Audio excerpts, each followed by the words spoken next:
Bonjour à tous, dans cette vidéo, on calcule ensemble la limite d'une fraction rationnelle autour de sa valeur interdite. Alors, on considère la fonction f qui est donnée par ce quotient.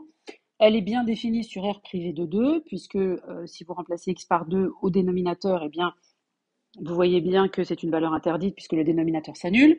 Et on me demande de trouver la limite quand x tend vers 2 de cette fonction-là. Alors, la méthode est standard. Vous allez écrire que la limite quand x tend vers 2 de f de x est égale limite quand x tend vers 2. Et là, on va remplacer, donc je vais le faire devant vous, on va remplacer le numérateur par sa valeur en 2. Donc, c'est-à-dire, on va faire 2 fois 2 au carré, on va remplacer 2 au numérateur. Au dénominateur, on ne peut pas remplacer parce que vous avez x moins 2. Si vous remplacez, ça va faire 0, on n'a pas le droit. Mais on remplace le numérateur. Quand vous faites ça, deux situations vont se présenter à vous.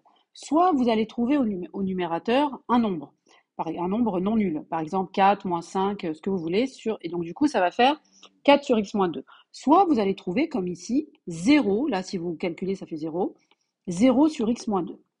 Alors, ces deux cas ne se traitent pas du tout de la même manière, parce que dans le premier cas, on n'a pas de forme indéterminée, puisque ça fait 4 sur 0, et 4 sur 0 c'est totalement enfin, on sait le calculer, c'est défini, ça fait l'infini. Reste juste à savoir si c'est l'infini plus ou l'infini moins. Bon, tout ça, c'est autre chose. C'est pas l'objet de cette vidéo, j'en ferai une autre pour expliquer ça.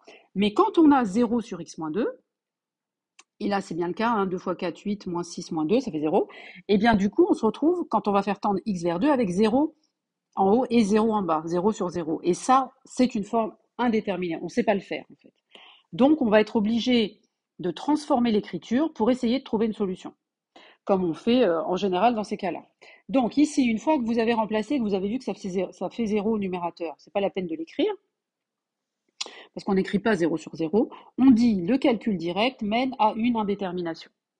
Et donc, pour lever l'indétermination, on va dérouler une méthode. Alors, qu'est-ce qu'on dit? Vu que 2 annule le numérateur, ça veut bien dire que 2 est une racine du polynôme qui est au numérateur. C'est bien la définition d'une racine. Et du coup, la solution pointe le bout de son nez, puisque si 2 est une racine, ça veut dire qu'on peut factoriser par x-2.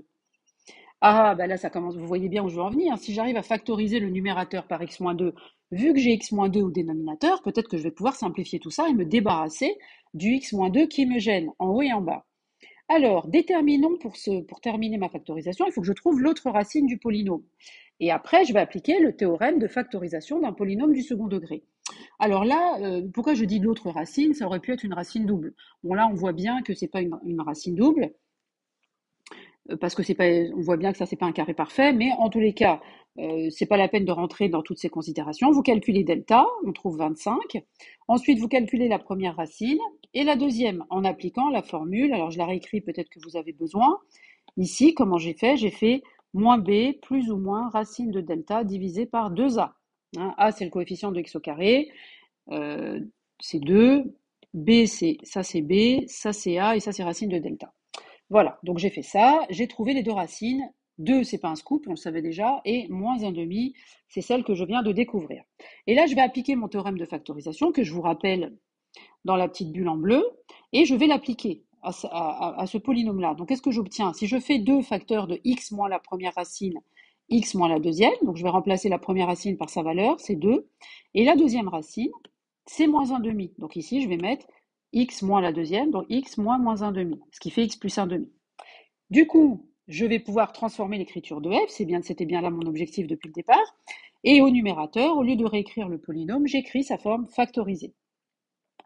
Je précise que x est différent de 2 parce que j'ai l'intention de simplifier par le facteur x-2, ce que je fais. Et à la ligne d'après, du coup, je dis que la limite quand x tend vers 2 de f, c'est la limite de cette quantité, puisque le x-2 est parti. Et donc, quand vous remplacez x par 2 là-dedans, 2 plus 1 demi, ça fait 2,5, fois 2, ça fait bien 5. Et donc, la limite de cette fonction, quand x tend vers 2, c'est 5. Donc, en fait, c'est une fausse forme. En fait, 2, c'est pas vraiment une valeur interdite, puisqu'on a trouvé une limite finie. Donc, c'est pas vraiment une limite, c'est pas vraiment une valeur interdite. C'est juste que l'expression de f, telle qu'elle était écrite, nous donnait l'impression qu'on avait une valeur interdite. Mais en l'écrivant autrement, on peut du coup se débarrasser de cette valeur interdite. Voilà. Donc la limite de la fonction, finalement, ça fait 5. Voilà. Alors, pour terminer, si vous avez le temps et si vous en avez envie, je vous laisse un petit exemple similaire à traiter pour s'entraîner. Donc la limite, c'est la limite de cette fonction-là. Je vais dérouler la réponse juste en dessous, comme ça vous pouvez regarder, mettre la vidéo sur pause et le faire si vous avez envie. Donc je déroule doucement et je vous laisse revenir en arrière par la suite. Pour ma part, j'en ai fini avec cette vidéo. J'espère qu'elle vous a plu, qu'elle vous a aidé. Je vous dis à très bientôt pour une prochaine vidéo.